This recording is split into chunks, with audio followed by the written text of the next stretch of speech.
Of this show are recorded. Strap in and be prepared. Curious what the narrative's going to be now about the Oregon football team. Did they get another unranked win? Another unranked win.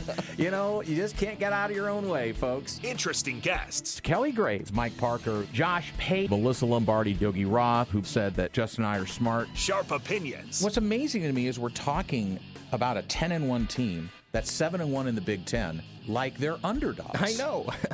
It's like, wow, how did that happen? And some smiles. No, I really put some effort in there. And there was no try, there was just do, and you did. So no, I was Yoda. because It's Danny Hamill. I mean, it's wave after wave after wave after wave of talent. That's good coaching. That is that whole culture, next man up attitude. Justin Grossweiner. I can't believe I'm saying this.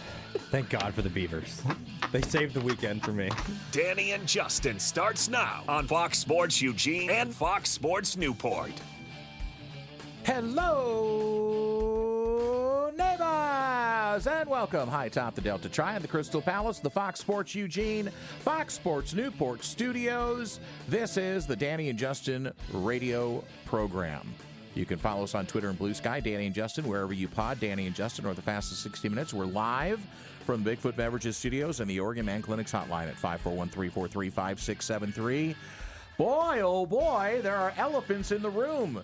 We can't get away from them. We're going to talk about some rumors, some news possibly breaking about the Oregon football program. Not great if it's true, but we'll kick that around. We're going to have the CEO and president of the Peach Bowl, the Chick-fil-A Peach Bowl, Gary Stokan, on the program. He is retiring after decades sitting in the CEO chair, positions he's held since 1998. And his last go-around, he'll talk about the Peach Bowl, its history, college football, and the future, and what you could do in Atlanta when you're down there, if you're going to be traveling down there to watch the semifinal between Oregon and Indiana. I'm Danny Howell. Right over there is my tag team partner. We call him Baby J, but he goes by his Christian name, Justin Grossweiner.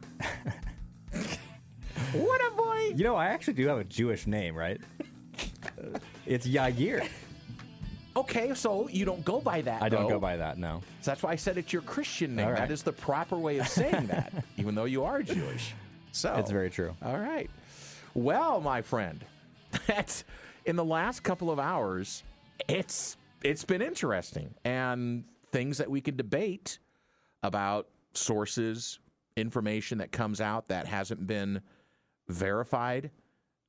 And if you stayed off social media in the last couple of hours, you don't know that Aaron Fentress from the Oregonian has broke what he, and it's not a story, it's just a couple of lines on Twitter saying that he's hearing from a source, I didn't do air quotes, I'm going to do the air quotes, from a source that Oregon freshman running back Jordan Davidson has broken his clavicle, which is the collarbone, and is not going to be available possibly for the rest of the playoffs.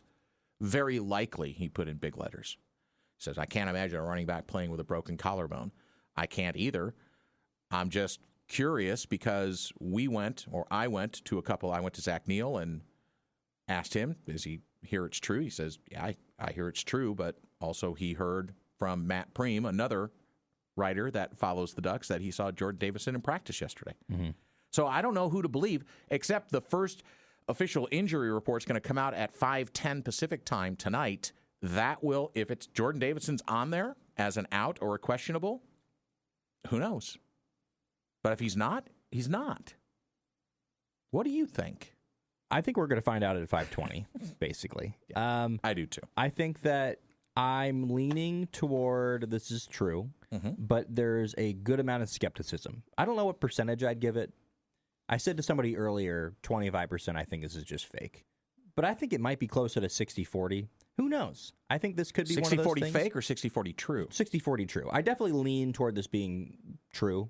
So we're hearing enough smoke at this point where, and honestly, it's so on brand for Oregon. How many times has there been a big game? I can just think of the Kayvon Thibodeau injury. I know there's been a bunch of other ones. But we could do our sleuthing here, and I think you and I were coming up with some pretty good reasons to say we don't think it's true. And some of them would have been Jaden Lamar and Jay Harris, both, and Lamar was just today. Mm-hmm. Harris was a day or so ago, right? I think so. It was sometime recently. It was after the Texas Tech game. It was right after, which is a whole other thing with the transfer portal and why you would do that. But if truly Jordan Davis is hurt, and we're not saying he's not, okay? That's the first thing I want to throw out there, is that we're not dismissing the report. We're not saying Aaron Fentress is wrong or the information he's gotten is wrong. Any of that is, if you were a Jaden Lamar and you were the next guy up, and Mekhi Hughes he's gone. He's already signed with Houston, okay? Wouldn't you stick around for the national semifinal game? What's the hurry to go out the door if you pretty much are going to be assured of getting some significant reps in the game? Exactly. And I don't think it would hurt your chances on film to get some national semifinal tape, for or a possibly team. National championship tape. Exactly. So I think that's definitely something that I would lean. That's why I'm thinking it's not 100%. Like, I don't think this is 100% true. I don't think it's 100% false. I really do. I fall in the middle. We have been talking all season long about the fact that this running back room is deep, the deepest position on the team. The thing is, they've lost all but 2 or 3 of them. DeJuan Riggs would be behind Noah Whittington. Okay, but and how many Deere of those Hill guys Jr. are really insignificant pieces of the game we're seeing the field? Not a lot of them. That's part of the reason why they're looking at the roadmap. Lamar legitimately saw the field early in the season before his injury, and so did Davison, obviously. And that's why it's more quizzical to me, is that if it's at 5:20, as you say, you and I are going to be tweeting back and forth when the injury report comes out. If he's on it, then we know what's going on. Yeah. And that means that Noah Whittington and Deere Hill and not Riggs, right? It would be DeJuan Riggs. It would be DeJuan would have to carry the load in the running back field, and that means the what is it? The razor thin margin now is going to be razor thin. You can't have somebody else go down, because otherwise you're going to start getting guys, and you can't go to the defensive back room because that defensive back room is decimated. So, I mean, guys like that maybe who played running back in high school or whatever and then moved to a different position might be a guy that would be like an emergency, but you don't want to be risking that at this level when you're playing that competition. Maybe a wide receiver usually, but at this point, I mean, you don't want to stick DeCorian Moore back there because you don't want him to get hit a bunch. That's what running backs do. They get hit a bunch. And that's why Noah Whittington came back from an injury and has performed really well. It's a tough position to play. No, I think that what's going to happen is that if that's true and we do see Jordan Davison out of this game, I think we're just going to see a 2-back set. I think we're just going to see 2 running backs. We might see DeJuan Riggs for like 3 carries, but I think they're just going to roll with those top 2 guys. No, let's not forget that Noah Whittington, and I was thinking about this because they don't really have anything that can replicate Jordan Davison. He's a big dude. Yeah. But Noah Whittington hits really hard for his size. Yeah. Ask the Illinois cornerback last year. On the goal line. Exactly. That's what I thought about. I was like, you know what? He can run over some guys. I think they'd be okay, maybe. And then we were talking about, putting Kenyon Sadiq in the backfield in a goal line situation. Hand him the ball. I mean, we're already talking about all these scenarios that if it's true that Jordan Davison is out, what would that do to the Oregon offense? And it might mean that it's going to be more pass happy, which might end up being a good strategy anyway, because it didn't seem like the running game was able to churn out significant yards against this Indiana front on the defensive side. And I think Dante Moore's learned a lot in the last 8 games about how to climb the pocket and be able to find receivers and not have to go for the home run ball all the time or wait for that home run ball and find what the defense is giving them. I would agree. But the thing is, we talked to Don Fisher yesterday, and what's the first thing he said about this Oregon team? If you can make them one-dimensional, then you really like where you're at. So you don't want to get to the point where you just abandon the run and just go pass happy. I agree with you, but I mean, isn't that – I could probably plug that line into every single coach talking about every single opponent. I think it's yes, I agree with you, but I also think it's very true in this game. It's something that when Oregon – has had the most trouble, it's because their run hasn't been the best. I mean, against Washington, their run wasn't like awesome. They had some decent runs, but Washington. But then the passing game picked it up. They did, and that's what won them the game. But that was also a fairly close game, wasn't it? 24-20 or something like that. 24. It was 16 something. Yeah, it was like a 10-point game, 7-point game. Like, it Yeah. wasn't like this blowout or anything like that. So I do think that's the formula against Oregon. Is you stop the run, and I think if Davidson's out, it's a slightly easier task than if he's in. So we've got some audio. We do. So and you mentioned Dante Moore rolling out and his ability to move in the pocket. I think that's something that he did talk about. Okay. Not just that, about the preparation and the difference between the preparation, because he talked about how in the last game he treated it like this different sort of game, and he hasn't been doing that this week. Like you say, in the past I talked about it. It was just made the game bigger than what it was, and this week I kind of just attacked it like how I've been doing these past weeks. Making sure I have the same routine when it comes to, watching film, preparing my body, just getting ready for this moment like I've been doing with, JMU and, Texas Tech. But, yeah, this week, we're still the same offense. We're just, having fun. Of course, practice, we've been having, some little bit of mistakes, but that's what practice is all about. You got to learn from it. But, yeah, Indiana's, a great competitive team, and we're just ready to go out there and, play football. It's 11-11 at the end of the day, and we're excited for it. Second roll left. Yeah, I was too fast. And I think part of that is the ability to watch what didn't go right. So the team, I absolutely believe that the team who lost the first game in a head-to-head matchup has an advantage because they know what they could do better. And the team that won the game has a harder time. Yes, a coach is still going to drill down and go, you missed that block. You didn't do that right, even though you won the game. These things did. But I think in a player's mentality sometimes, it's like, yeah, but we won the game, coach. Mm-hmm. We got past those things. Again, the margin for error for both of these squads is going to be infinitesimal. It is going to be very, very slight. Well, let's think about Oregon last year against Ohio State. They beat Ohio State the first time, and it wasn't the sense of, well, we beat him one time, this will be easy. It was just like, all right, like that was really difficult, and we beat them on, a one play. They kind of got maybe a little lucky with Will Howard not sliding down quite fast enough, and you mentioned the rules as well. They got that 12th man on the field penalty, which was pretty brilliant as well. So for the Ducks, I mean, also, this is notable too. It's a sixth rematch in a playoff game. Okay. And the original losers in rematches in the first 5 are 4-1. And I believe the one loss is Tulane and Ole Miss, which happened this year. Right. And I think you're right. I think that's the only one. Okay.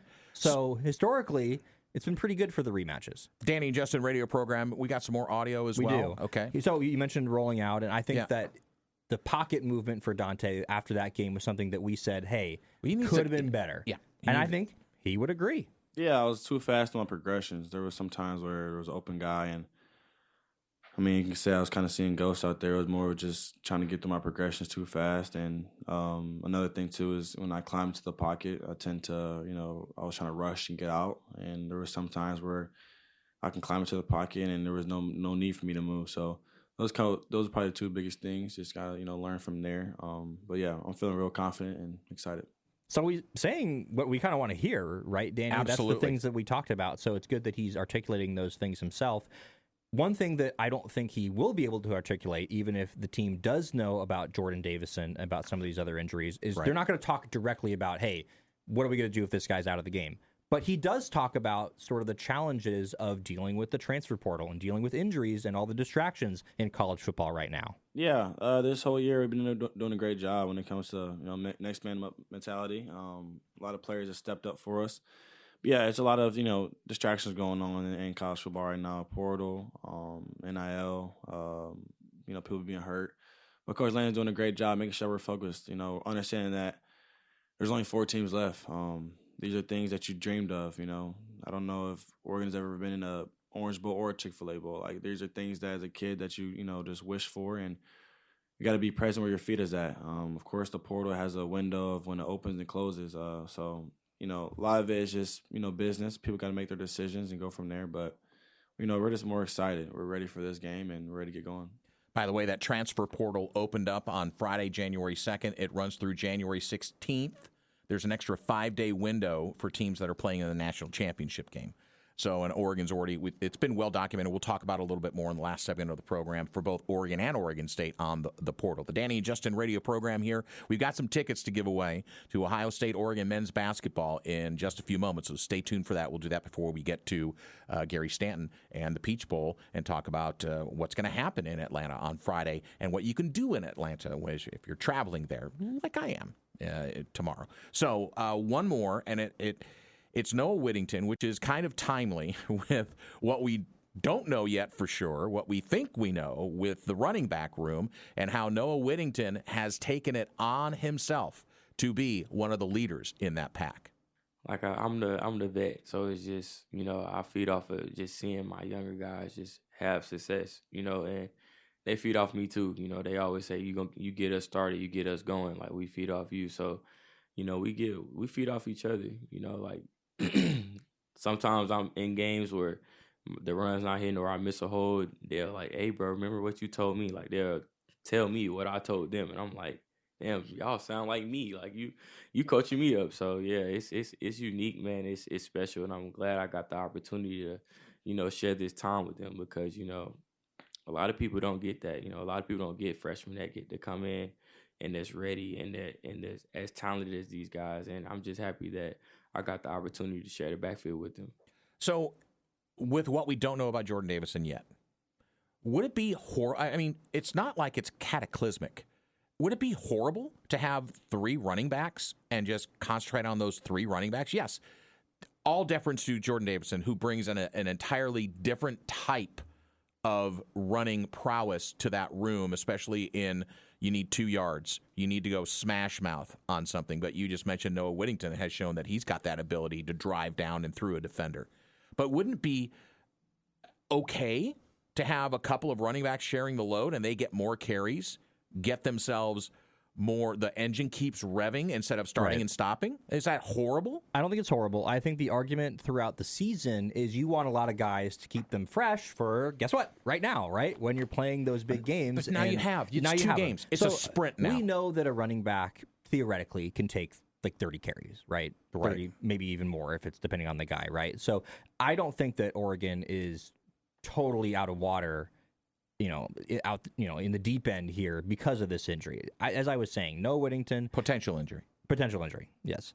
Noah Whittington and De'Aaron Hill Jr., I think, can complement each other enough where you could use those guys I think you could use like a thunder and lightning with those 2 guys. Like, Noah Whittington hits hard enough where I think you can't just go, well, it's like you don't want to see 2 guys that are the same, and that maybe you can keep them fresh that way, but you don't want to just be one-dimensional in your running attack. I want to see Will Stein be able to use all the different types of run calls that he has, and that's why I think they do use some of those different guys. But no, I don't think that it's this total detriment to them because they have such a deep room. I honestly think if you had Noah Whittington out there for 30 carries, like that'd be fine. Like that'd be better than 90% of teams. Absolutely.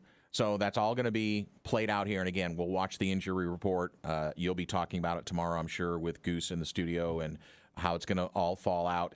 Real quick, though, let's talk about, let's shift gears real quick to basketball. And Ducks come up short in overtime at Rutgers. But it was kind of, and you were texting me back and forth last night about Wei Lin, who had a breakout game. Again, no Jackson Shellstad. So the Ducks needed to lean into Wei Lin, who has had a rocky start in Dana Altman's offense and especially defense. Nate Biddle matched the season high with 28 points. The game went to overtime. Lin added 23. Ducks fell to Rutgers in overtime, 88-85. Didn't even get a shot off in the overtime in the last possession to try and tie the game. But I think you watched more of the game than I did. So yeah, here's my assessment. Okay, Nate Biddle was awesome the entire game. Nate Biddle is awesome. Wei Lin started off really hot. He had 11 points in the first, 10 or 12 minutes of this game. And then he cooled off for a little bit, but then he picked it back up near the end of the fourth quarter and then overtime, where he was awesome. I mean, you could see exactly what they see in him. And I quite frankly think a little bit of what happened on that last possession was a bit of an inexperience from him. And he passed it around a little bit. I just felt like they didn't get the shot. They didn't get the shot they wanted, but right. I think that something happened with their play there. Like, they didn't clearly go with the play that they had. And then you had Kwame Evans Jr. He added 14 points. And other than that, And 13 rebounds, by the way. He had and 13 double-double. rebounds, he was very good. But other than that, it was like you just didn't get a lot out of other players. And Takai Simpson's had this big homecoming. He was hoping to have a big performance. He had 7 points. He fouled out of the game as well. So, we kind of jinxed them yesterday. We talked about the Scarlet Knights and said, well, they didn't have Ace Bailey and Dylan Harper this time, and they beat them when they did. So they should win. And so, of course, this time, and they're on the road, and you never know what's going to happen. They had a couple players get really hot. What was his name? Which one are you Tariq talking Francis about? goes for 30 points off the bench. 30 minutes. He was just on fire, lights out. It was a weird game for sure. Oregon certainly had their chances to win this one, but I think that, you don't want to lose. I think it sucks that they lost for them, obviously. But Wei Lin, I think it's big that he did something like that he flashed, and it wasn't just this flash in the pan. He had 6 threes in his career coming into this game. He had 6 threes in this game.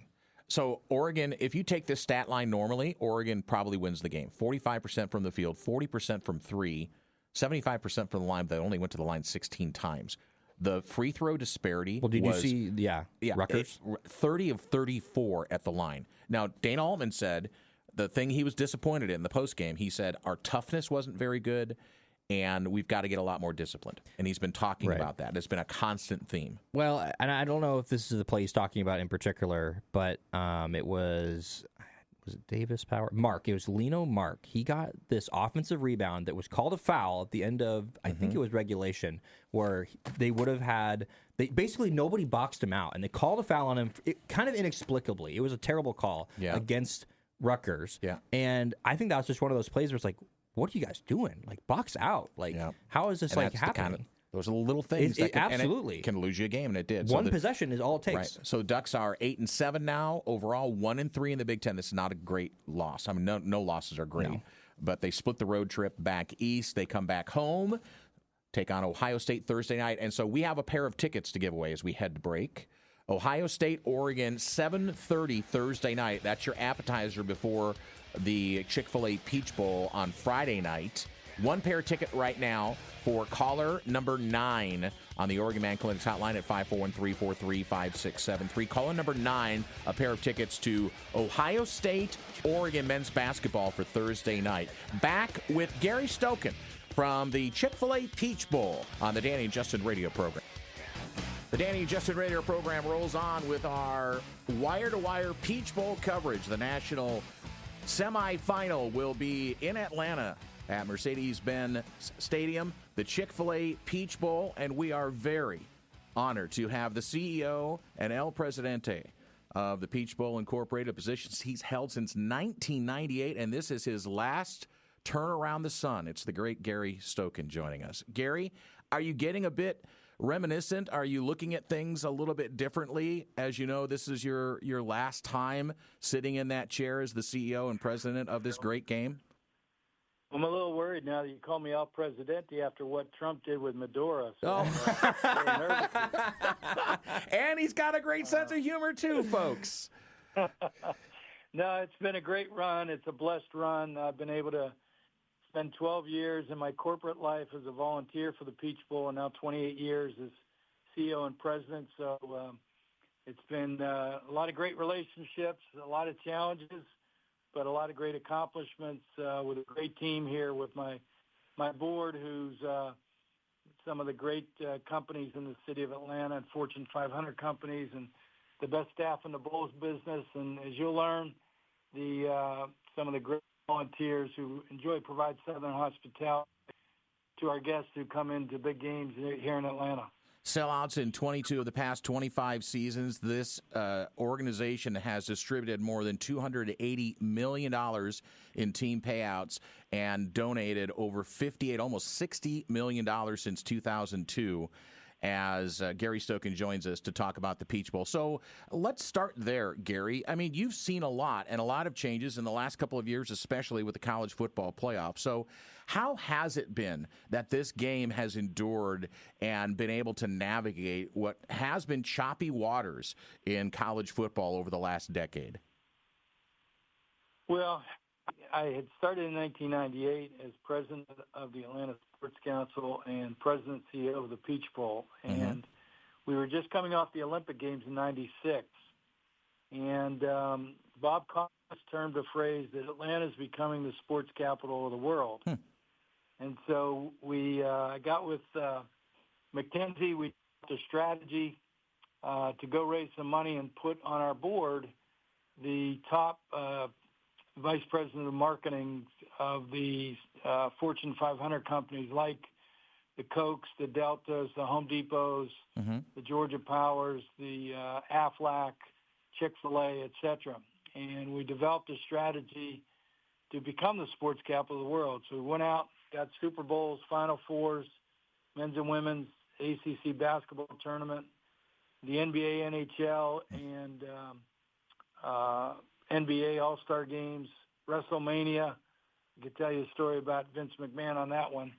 But, so we made Atlanta the sports capital of the world. And then parallel to that, with the Peach Bowl, I made a trip to the College Football Hall of Fame in South Bend, Indiana. Right.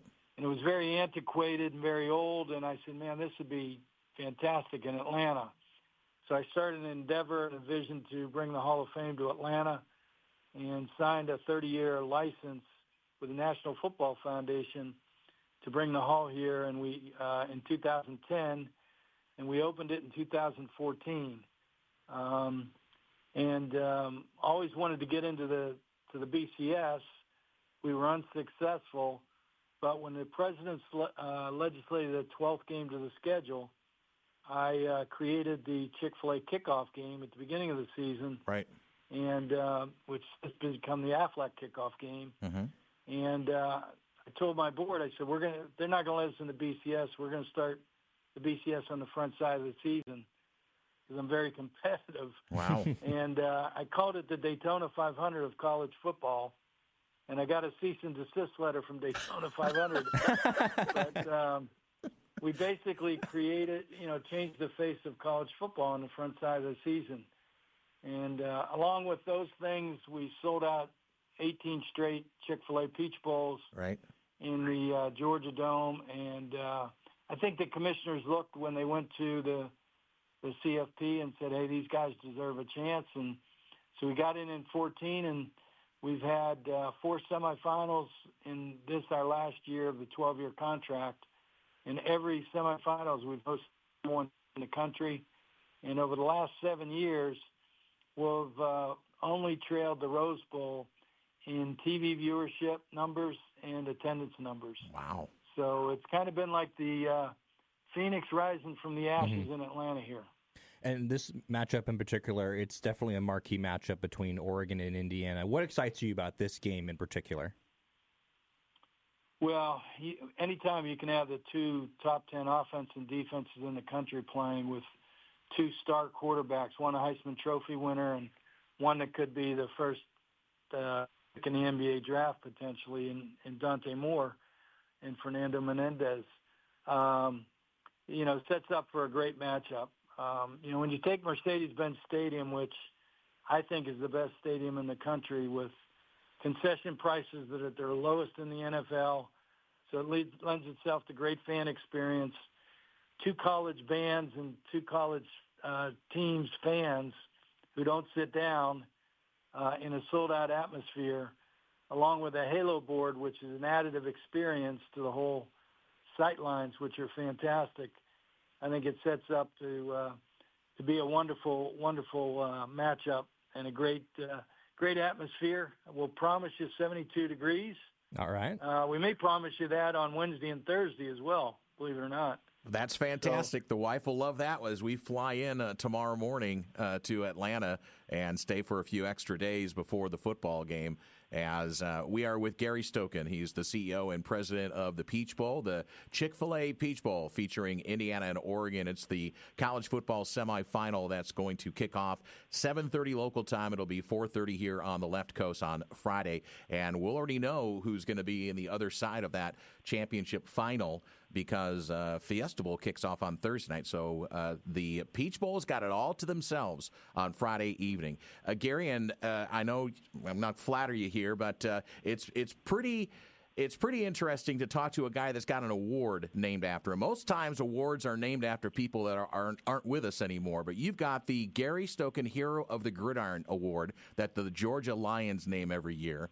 And I just got to say, as I'm looking over your bio and the things that you've done over the past couple of decades down there in Atlanta, the revitalization of what you called, Atlanta being the sports capital, the sports center of America and the world, that was just not an easy lift. I mean, it was like layer after layer after layer. So again, how easy is it for you to step away from all of this? Well, I told people when I announced my retirement in August, I said I looked up the word retirement in the dictionary, and it said ceasing to work. And I said, well, I guess I can't retire because I haven't worked a day in my life in 48 years because I've been in sports, and it's been a passion of mine. I've had the opportunity to be out there in Portland and work for Adidas and put Kobe Bryant's first shoe together and first TV advertisement, first marketing campaign, global marketing campaign. I've signed Mike Krzyzewski, the best basketball coach in history. I've signed Herschel Walker, the best college football player in history. Had Michael Jordan ready to sign, and Adidas didn't give me the money, and he wound up signing with Nike. But Michael wanted to sign with me and Adidas. I've coached basketball. I've had my own sports marketing company. I've done so many things, and have so many stories, and have so many great experiences and memories that it's going to be tough to leave, but my staff will be able to make a little bit more money with me gone. They'll be able to put the next layer of the foundation that we've been able to lay, and so I'll be able to coach up my 10, 8, 7, and 5-year-old grandsons. Oh, that's fantastic. He marries his high school sweetheart. You've been together, 43 years, Tatia? Yeah, my wife is the best. She's the best grandmother, best wife, best mother, best daughter. My daughters still call her every day to check in, and my daughters are 43 and 40, so they have a great relationship. I spent so much time on the road that they were so supportive that I'm very blessed to have someone like Tia. So as we start to talk about the hospitality, you mentioned it at the top, Southern hospitality, it's world-renowned. For the Duck fans, within the sound of your voice, are going to be making that trip, and many of them possibly for the first time to Atlanta. What are they going to experience, or if there's 2 or 3 things that they need to see while they're there? Because I know there are going to be fans that are going to be traveling in a little early like I am. What are those things besides the College Football Hall of Fame? Yeah, definitely the College Football Hall of Fame. But on Thursday night, I know people will probably want to watch the Fiesta Bowl, but we're going to have the Oregon cheerleaders and pep band over at the aquarium for fan night. So if you can't get there Thursday night, get there Thursday during the day. Go to the aquarium. It's the biggest in the world, and it's a unique, great experience. So I would do the Hall of Fame. I would do the aquarium. On Friday at 2:30, we open up our Fan Fest at Georgia World Congress Center in Hall C, and there's huge activations and activities, sponsor activations. Both bands and cheerleaders will be in there doing pep rallies, so that'll get you fired up before the game. And then right now, Oregon is planning to do a team walk through Home Depot backyard into Mercedes-Benz Stadium. Wow. If it doesn't rain. So if it doesn't rain, make sure you're out in the Home Depot backyard, which is right next to Mercedes-Benz Stadium. There's a grassy area there. And Oregon will let out its players, and they'll walk through the band and the cheerleaders and the fans right into Mercedes-Benz Stadium for a kick at, I think we're going to kick at 7:45 Eastern in Mercedes-Benz Stadium. Gary Stokan joining us, the visionary, the CEO, the president of the Peach Bowl, as the Chick-fil-A Peach Bowl features Oregon and Indiana in a top 5 matchup for a berth in the college football national championship game, which will be in Miami on the 19th. So, Gary, as we wind things up, how do you see, and you'll be, I know you're still going to be involved in some way. I just from the sound of your voice, I don't think you're going to be sitting in an easy chair just watching the world go by you. But as college football keeps evolving, as college athletics keep evolving with transfer portals, with NIL, and the focus on bowl games overall and overreaching, where would you, if you had your dream scenario, where would you see the postseason go in terms of college football? Yeah, I've been asked that a lot, Okay. And I appreciate the question. I think college athletics lost its way. It used to be that, we were in college athletics to give a kid a free education, a scholarship to get a free education, and then get them a degree. And I think we've lost our way there. I worry about this generation with all the transferring and no connectivity to universities that, there's going to be some mental health issues because this financial windfall is not going to last. And 98% of these kids aren't going to play pro.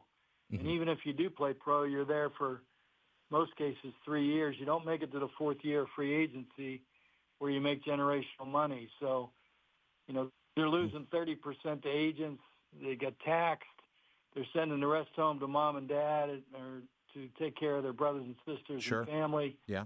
That's going to dry up in 3 years. And then what happens when they transfer 2 and 3 times and don't have any connectivity to an alumni base to help them get a job? So I lay that as a foundation. I would take, and I would have Power 4 play Power 4 in a kickoff game the first week of the season to kick off college football. Okay.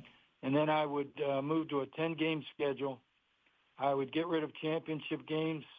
I'd have a 16-team playoff that would start probably the first week in December, and then have the quarters and the semis and the championship game finish somewhere between January 1st and the 9th.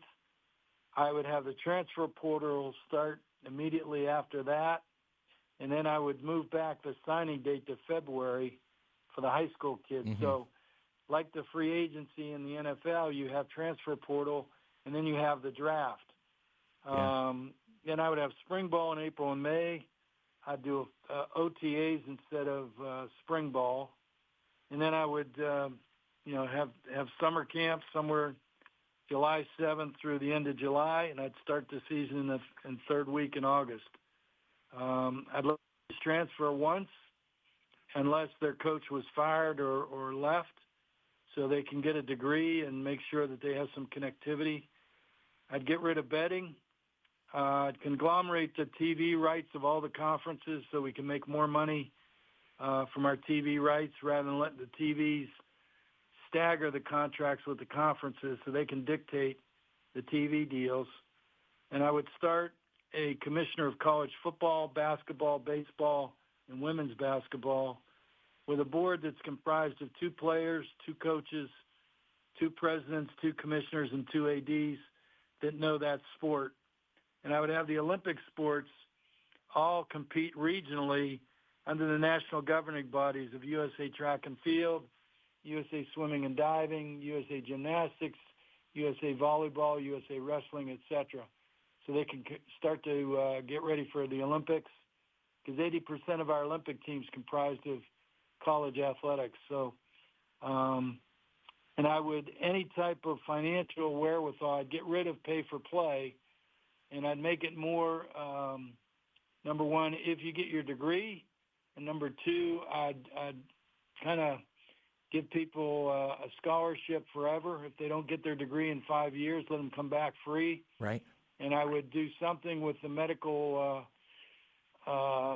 care of student athletes, whether it's 10 years or for lifetime if they get hurt, during their athletic career. So that's probably about 20 things I named off. That was so very Gary, well thought out. Gary, there is not one thing in there I disagree with you on, and I know you're going to be unemployed here shortly. Why don't you become the commissioner? Please, I'm begging you. Well, we need somebody. We just need a focus, and basketball needs the same, and so does baseball, and it's just frustrating. Man. We need Congress to play a role as well. And I know a lot of people are trying different things, but I just think we need a focus. Like, if we're going to be professionalized athletics, which is what it's becoming, correct, we need to act like we're business people and we're professionals.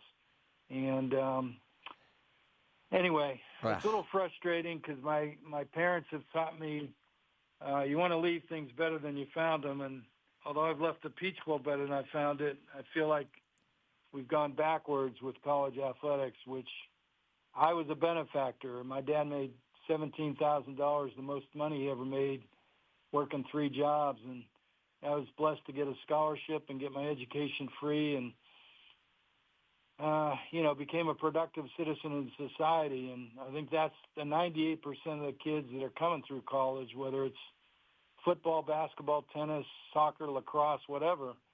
That's what we should be focused on, getting those kids a degree and getting them a job. Well, Gary, you've put a ton in and given a ton back through your blood, sweat, tears, your innovation, and your energy. So don't sell yourself short. You have left it better, and maybe the rest of college athletics can take the Peach Bowl, the Chick-fil-A Peach Bowl, as an example of what we could do elsewhere. Gary, thank you very much for your time. If I can meet up with you when I'm down there in Atlanta and introduce you to my beautiful wife, that would be an honor to be able to shake your hand, especially since it's your last go around the sun as the CEO and president. But God bless you for what you've done for college athletics and for the Peach Bowl.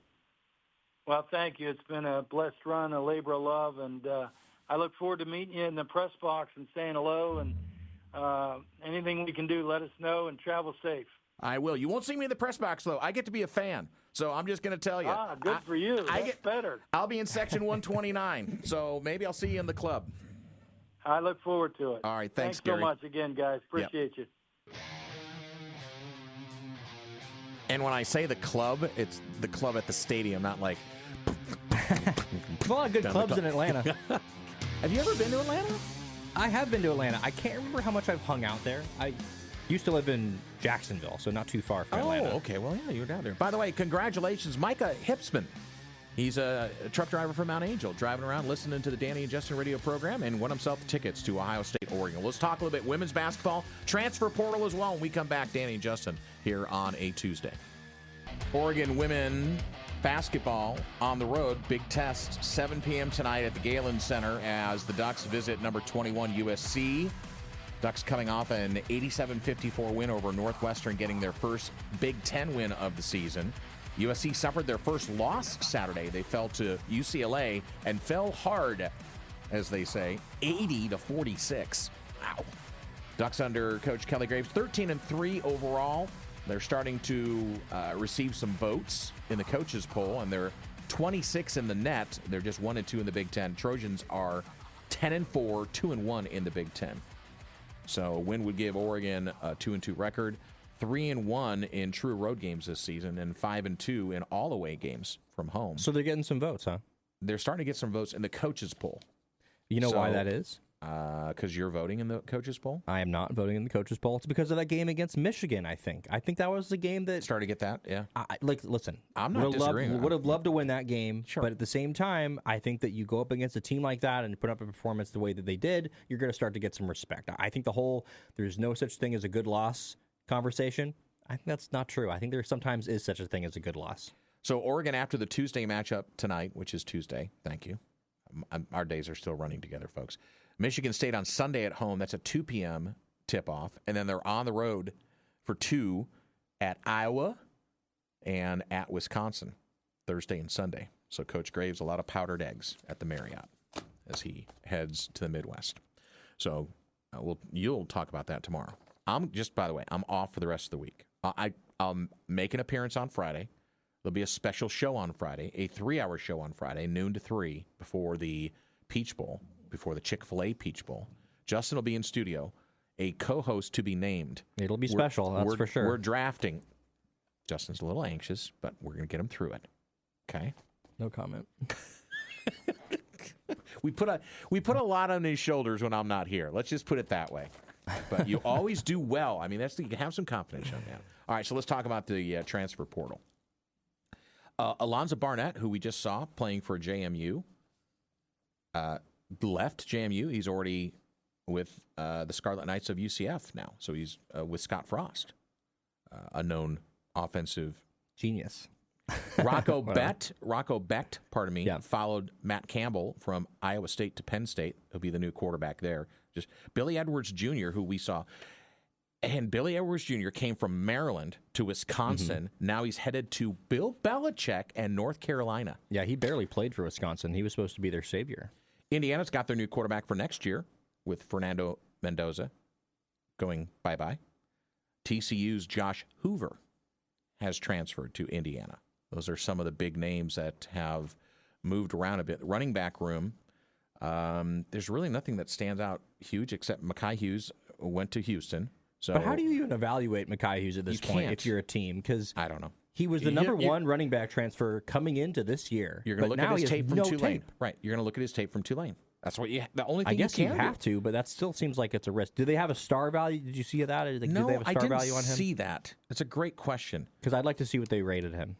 We could probably find this out pretty fast. I'm sure you probably could. While I'm looking through the rest of this, we could go through all of them, but that'll be for another program. I want to concentrate more on who is in the portal right now for Oregon and for Oregon State. Let's start with Oregon State because three-star transfer. Oh, so that's not great. No. So Oregon State's had a couple of commitments. Xavier Nolan is one of the big ones, wide receiver who played at one level down at the FCS level. I wouldn't call him one of the big ones, as he is 5'6". Okay. He's a little bit of a height joke there. He's supposed to be a pretty good wide receiver. He's supposed to be very fast. And they're going to need it because here's some of the names that have, it's amazing to me, that have entered the portal for Oregon State. It's an exodus. Thomas Collins, redshirt sophomore, edge rusher. Dexter Foster, Darius Clemens, Trent Walker, who got a medical redshirt approved, and he's taking that elsewhere. Taz Reddix, another wide receiver, gone. Zach Card, gone. Riley Williams, the big tight end, who never really hung out. He went to Miami first, came to Oregon State, never was an impact at the tight end position. Central Catholic kid, he's in the portal. Conrad Hussey, a safety, he's the guy that transferred in late in the year. They thought he'd be an impact. He didn't become an impact. So let's take a look at what Oregon's got in the portal right now. Running back Jay Harris, defensive back Dalen Austin, tight end Cade Caton, which, I mean, that tight end room is stacked. Lipe Malula, the inside offensive lineman, who just had 10 snaps in his first 2 games of the season, hasn't seen the field since. Kyler Casper, who's oft injured, he's a wide receiver. He's entering the portal. We knew that Austin Novosad would with that quarterback room and with Will Stein leaving. But Will Stein got himself another quarterback, a different quarterback. So I don't know where Austin's going to land. Yeah, unless he's going to go He got somebody good. I forgot who it was. It was, I think it was the kid from, I want to say here real quick, because it would just happen today, I think.